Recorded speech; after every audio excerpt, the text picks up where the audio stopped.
English poet, painter, engraver, and visionary mystic whose hand-illustrated series of lyrical and epic poems form one of the most strikingly original and independent bodies of work in the Western cultural tradition. Ignored by the public of his day, he is now regarded as one of the earliest and greatest figures of Romanticism. Blake grew up in London, and from 1772 to 1779, he was apprenticed to an engraver, thereafter entering the Royal Academy as an engraving student. His first volume of poetry, Poetical Sketches by W.B., 1783, contains several verses remarkable for their freshness, purity of vision, and lyrical intensity. In 1784, Blake started a print shop in London.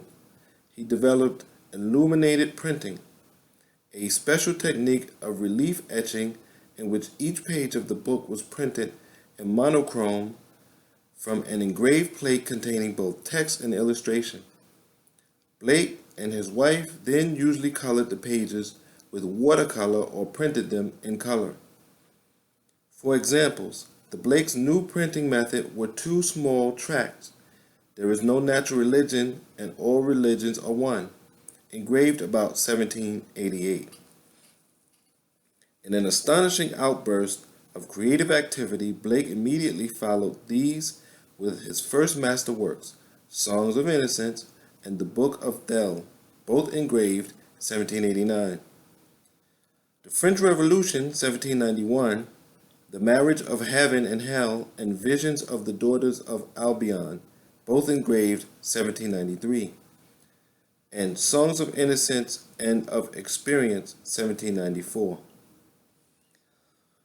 After 1793, Blake's poetry appeared in the so-called prophetic books, America, A Prophecy, 1793, Europe, A Prophecy, 1974, the Book of Urizen, 1794, the Book of Ahania, the Book of Los, all 1795.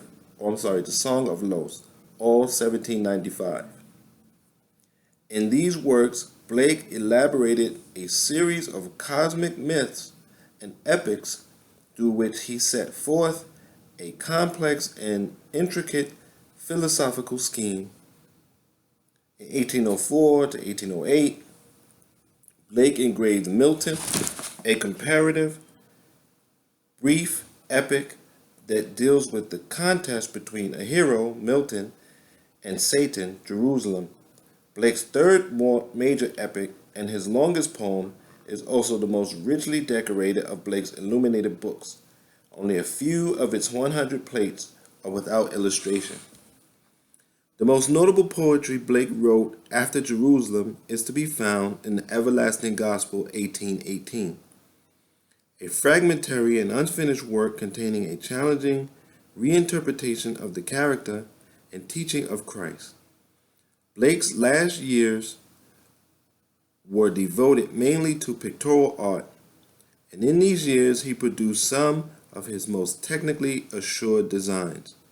In 1821, painter John Linnell commissioned him to make a series of 22 watercolors inspired by the Book of Job. These include some of his best-known pictures. Linnell also commissioned Blake's designs for Dante's Divine Comedy. Work on these watercolors was begun in 1825, but the commission was unfinished at his death. And that's from Merriam-Webster's Encyclopedia of Literature.